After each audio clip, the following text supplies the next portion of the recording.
விடுதலை புலிகளை நினைவு கூற உரிமையில்லை பிமல் ரத்நாயக்க பகிரங்கம்.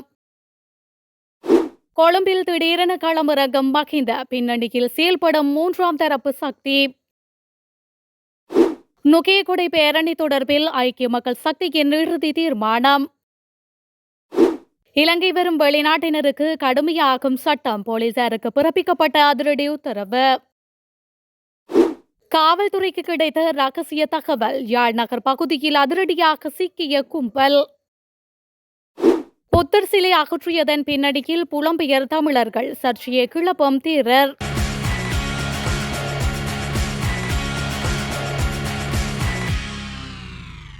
கொழும்பில் நாளை நடைபெறவுள்ள அரசு எதிர்ப்பு போராட்டத்தில் அதிகளவான மக்கள் கலந்து கொள்ள மாட்டார்கள் என புலனாய்வு தகவல்கள் மூலம் தெரியவந்துள்ளதாக உள்ளக தகவல்கள் தெரிவிக்கின்றன. சமகால அரசாங்கத்தின் செயற்பாடுகள் மீது அதிருப்தி அடைந்த நிலையில் மக்கள் எதிர்ப்பை வெளிப்படுத்தும் வகையில் இந்த போராட்டத்தை ஸ்ரீலங்கா பொதுஜன பெரமுன ஏற்பாடு செய்துள்ளது. இந்த போராட்டத்திற்கு லட்சக்கணக்கான மக்கள் ஒன்று கூடுவார்கள் என போராட்டத்தினை ஏற்பாடு செய்துள்ள நாடாளுமன்ற உறுப்பினர் நாமல் ராஜபக்ஷ தெரிவித்துள்ளார். எனினும் குறித்த போராட்டத்திற்கு சில ஆயிரக்கணக்கானவர்களே கலந்து கொள்வார்கள் என அரசு புலனாய்வு தகவல்கள் தெரிவிக்கின்றன. அவ்வாறான எண்ணிக்கையில் மக்கள் ஒன்று கூடினால் இலக்கு வைத்து முன்னெடுக்கப்படும் போராட்டம் தோல்வியடைந்ததாகவே அமைந்துவிடும். அன்னொரு அரசாங்கத்தின் மீது மக்கள் நம்பிக்கை கொண்டுள்ளமையை வெளிப்படுத்தப்படும். இதன் மூலம் ஆட்சியை கைப்பற்ற முனைப்பில் உள்ள ராஜபக்சேக்களுக்கு பெரும் பின்னடைவாக இருக்கும் என சுட்டிக்காட்டப்படுகின்றது. இதனை காரணமாக கொண்டே இந்த போராட்டத்தில் முன்னாள் ஜனாதிபதி மஹிந்த ராஜபக்ஷ கலந்து கொள்ள தீர்மானம் எடுத்துள்ளதாக தெரியவந்துள்ளது. நொகேகுடியில் நடைபெறும் போராட்டத்தின் போது தான் கலந்து கொள்ளப் போவதில்லை என மஹிந்த பகிரங்கமாக அறிவித்திருந்தார். எனினும் அண்மையில் தங்காலையில் இந்திய தூதரக அதிகாரி ஒருவரை சந்தித்த பின்னர் மஹிந்த தனது முடிவை மாற்றியமைத்துள்ளார். அயல் நாட்டின் ஆலோசனைக்கு அமைய மஹிந்த போராட்டத்தில் கலந்து கொள்ள உள்ளதாக சுட்டிக்காட்டப்படுகின்றது. இதன் காரணமாக மஹிந்த மீதான விசுவாசம் கொண்ட மக்கள் நாளைய அரசு எதிர்ப்பு பேரணியில் ஒன்று கூடுவார்கள் என எதிர்பார்க்கப்படுகின்றது. கடந்த ஒரு வருட காலமாக சுமூகமாக செல்லும் நாட்டில் மீண்டும் குழப்பங்களை ஏற்படுத்தி அதனை சீர்குலைக்க மூன்றாம் தரப்பு சக்திகளும் இந்த போராட்டத்திற்கு ஆதரவு தெரிவித்துள்ளது. எனினும் நாளைய தினம் மக்கள் கூடும் எண்ணிக்கையை கொண்டு சமகால அரசாங்கத்தின் ஒரு வருட ஆட்சியின் வெளிப்பாடு புலப்படும் என அரசியல் அவதானிகள் சுட்டிக்காட்டியுள்ளனர். உயிரிழந்தவர்களை நினைவு கூறுவதற்குரிய உரிமை மக்களுக்கு உள்ளதென்ற போதிலும் அந்த உரிமை என்பது விடுதலை புலிகளை நினைவு கூறுவதற்கானது அல்ல என அமைச்சர் பிமல் ரத்நாயக்க தெரிவித்துள்ளார். இது தொடர்பில் ஊடகங்களிடம் அவர் மேலும் கூறுகையில், அரசாங்கத்தின் மீதான நம்பிக்கையாலேயே தமிழரசு கட்சி வரவு செலவு திட்டத்தை எதிர்க்கவில்லை. அரசாங்கத்தை விமர்சிப்பதற்கு புதிய ஆயுதங்களை எதிரணிகள் உருவாக்கிக் கொள்ள வேண்டும். நாங்கள் உங்கள் மீது முன்வைத்த விமர்சன கணைகளுக்கே எம்மை நோக்கி மீள செலுத்த வேண்டாம். புதிய ஆயுதம் என்பது எம்மை விட சிறந்த திட்டங்கள் அவசியம் என்பதாகும். தேசிய சமத்துவத்திற்காக நாம் முழு அர்ப்பணிப்புடன் செயல்படுவோம். நினைவேந்தல் நடாத்துவதற்கு கடந்த ஆண்டு நவம்பர் மாதம் இடமளிக்கப்பட்டது. 2025 நவம்பர் மாதமும் அவ்வாறேதான். உயிரிழந்தவர்களை நினைவு கூறுவதற்குரிய உரிமை மக்களுக்குள்ளது. அந்த உரிமை என்பது விடுதலை புலிகளை நினைவு கூறுவதற்கானது அல்ல.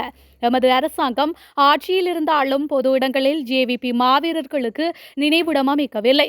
அவர்களுக்கான நினைவு தூவி எம்மனங்களில் இருந்தால் போதும் என அவர் மேலும் தெரிவித்துள்ளார். நாடாளுமன்றத்தின் இன்றைய அமர்வில் உறுப்பினர்களான இளங்குமரன் மற்றும் ராமநாதன் அர்ஜுனா ஆகியோருக்கு இடையில் கடும் வாத பிரதிவாதங்கள் நடந்துள்ளன. நாடாளுமன்றத்தின் இன்றைய அமர்வில் உரையாற்றிய இளங்குமரன், சிலர் கமராக்கு முன்னால் வீரவசனம் பேசுவதாகவும் கமராக்கு பின்னால் தமிழர்களை கொன்றவர்களிடம் கைகோர்த்து பழகுவதாகவும் தெரிவித்துள்ளார். அத்துடன் குறித்த நபர் பரீட்சையில் எழுத தெரியாமலேயே சித்தியடைந்துவிட்டு நாடாளுமன்ற கமராக்கு முன்னால் பேசுவதாகவும் அவர் குறிப்பிட்டுள்ளார். மேலும் தமிழரின் கலாச்சாரமான ஒருவனுக்கு ஒருத்தி என்பதை கூட நிறுவ முடியாதவரே அவர் என கூறியுள்ளார். முகநூலில் ஒழுங்காக தமிழில் கூட எழுத முடியாதவர்தான் நான் சிங்களத்தில் கதைக்கும் போது விட்டபிழையை பெரிதாக கூறினார் என தெரிவித்துள்ளார். அத்துடன் யாரை திருமணம் செய்துள்ளேன் என கூற முடியாத ஒருவர் எப்படி தமிழ் கலாச்சாரத்தை மேலோங்க செய்வார் எனவும் அவர் கேள்வி எழுப்பியுள்ளார். இதன்போது குறுக்கிட்ட அர்ஜுனா, இன்று மின்சாரம் தொடர்பான விவாதம் நடைபெற்றுக் கொண்டிருக்கையில் இளங்குமரன் எம்பி சம்பந்தமில்லாமல் பேசியதை யாரும் நிறுத்தவில்லை என கூறியுள்ளார். அத்துடன் தான் தமிழன், எனக்கு இனவாதம் இல்லை எனவும் தான் சிங்கள மக்களை காதலிப்பதாகவும் அவர் தெரிவித்துள்ளார். இதன்போது அர்ஜுனா எம்பியின் ஒளிவாங்கி நிறுத்தப்பட நாடாளுமன்றத்தில் கடுமையான வாத பிரதிவாதங்கள் இடம்பெற்றமையும் குறிப்பிடத்தக்கது. ஒன்றிணைந்த எதிர்க்கட்சிகள் நடாத்தும் நுகைக்குடை பேரணிக்கு கலந்து கொள்ளப் போவதில்லை என ஐக்கிய மக்கள் சக்தியின் பொதுச் செயலாளர் ரஞ்சித் மத்தும பண்டார தெரிவித்துள்ளார். ஒன்றிணைந்த எதிர்க்கட்சிகள் நடாத்தும் நுகைக்குடை பேரணி தொடர்பில் ஊடகவியலாளர்கள் கேட்ட கேள்விக்கு பதிலளிக்கும் போதே அவர் இதனை தெரிவித்துள்ளார். இது தொடர்பில் தொடர்ந்தும் பேசிய அவர், நானும் நுகைக்குடையில் தான் இருக்கின்றேன். பேரணிக்கு நாம் வாழ்த்து தெரிவிக்கின்றோம். உயர்மட்ட குழுவில் பேரணியில் கலந்து கொள்வதில்லை என தீர்மானிக்கப்பட்டுள்ளது. அது மூன்றாம் நபர்களுக்கு நாம் சொல்ல வேண்டியதில்லை. அவர்களுக்கு அது அவசியமில்லை என நினைக்கின்றேன். ஐக்கிய தேசிய கட்சி கலந்து கொள்ளட்டும். அவர்கள் செய்வதை நாங்கள் செய்ய வேண்டியதில்லை. இவை இரண்டு கட்சிகள் கட்சியின் தீர்மானத்திற்கு உறுப்பினர்கள் கட்டுப்பட்டுதான் ஆக வேண்டும். நாம் எதிர்காலத்தில் அவ்வித சக்தியுடன் இணைந்தும் செயல்படுவது என்று தீர்மானம் எடுப்போம் என்று அவர் மேலும் தெரிவித்துள்ளார். யாழ் நகரில் விடுதிகளில் தங்கியிருந்து போதைப்பொருள் விற்பனையில் ஈடுபட்ட கும்பல் கைது செய்யப்பட்டுள்ளது.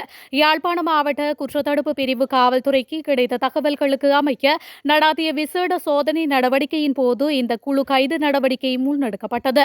ஐஸ் போதைப்பொருள் விற்பனையில் ஈடுபட்ட 2 பிரதான சந்தேக நபர்கள் உட்பட 8 பேர் கைது செய்யப்பட்டதுடன் சந்தேக நபர்களிடமிருந்து ஐஸ் மற்றும் ஹெரோயின் போதைப் பொருட்கள் என்பன மீட்கப்பட்டுள்ளன. 2 பிரதான சந்தேக நபர்களிடமிருந்தும் 6 கிராம் 2 கிராம் ஐஸ் போதைப் பொருள் என்பன மீட்கப்பட்டதுடன் ஏனையவர்களிடமிருந்து ஹெரோயின் மற்றும் ஐஸ் போதைப் பொருள் என்பன சிறிதளவில் மீட்கப்பட்டுள்ளது. கைதானவர்கள் யாழ்நகர் மற்றும் புறநகர் பகுதிகளை சேர்ந்தவர்கள் என தெரிவித்த காவல்துறையினர் மேலதிக விசாரணைகளுக்கு பின்னர் சந்தேக நபர்களுக்கு எதிராக சட்ட நடவடிக்கை எடுக்க தீர்மானிக்கப்பட்டுள்ளமையும் குறிப்பிடத்தக்கது. இலங்கையில் செல்லுபடியாகும் முச்சக்கர வண்டி சாரதி அனுமதி பத்திரம் இல்லாமல் முச்சக்கர வண்டியை செலுத்தும் வெளிநாட்டினர் மீது சட்ட நடவடிக்கை எடுக்குமாறு அறிவுறுத்தப்பட்டுள்ளது. கொழும்பு போக்குவரத்து தலைமையகம் அனைத்து போலீஸ் நிலையங்களுக்கும் உத்தரவிட்டுள்ளது. அதன்படி சர்வதேச சாரதி அனுமதி பத்திரம் இருந்தாலும் இலங்கைக்கு வரும் வெளிநாட்டினருக்கு சம்பந்தப்பட்ட சாரதி அனுமதி பத்திர பிரிவின் கீழ் முச்சக்கர வண்டி செலுத்த அனுமதி இல்லை என்றால் அவர்களுக்கு தற்காலிக முச்சக்கர வண்டி உரிமங்கள் வழங்கப்படாது என அறிவுறுத்தப்பட்டுள்ளது. நாட்டிற்கு வரும் வெளிநாட்டினர் சம்பந்தப்பட்ட பிரிவின் கீழ் முச்சக்கர வண்டி செலுத்த விரும்பினால் மோட்டார் வாகனத்துறை மூலம் தற்காலிக முச்சக்கர வண்டி உரிமத்தை பெறுவதற்கான வழிவகை செய்யப்பட்டுள்ளது.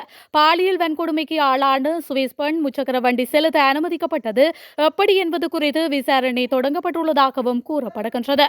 இருப்பினும் இலங்கையில் சில முச்சக்கர வண்டி உரிமையாளர்கள் செல்லுபடியாகும் முச்சக்கர வண்டி அனுமதி பத்திரம் உரிமமில்லாத வெளிநாட்டினருக்கு முச்சக்கர வண்டிகளை வாடகைக்கு விடுவதாக செய்திகள் வந்துள்ளன.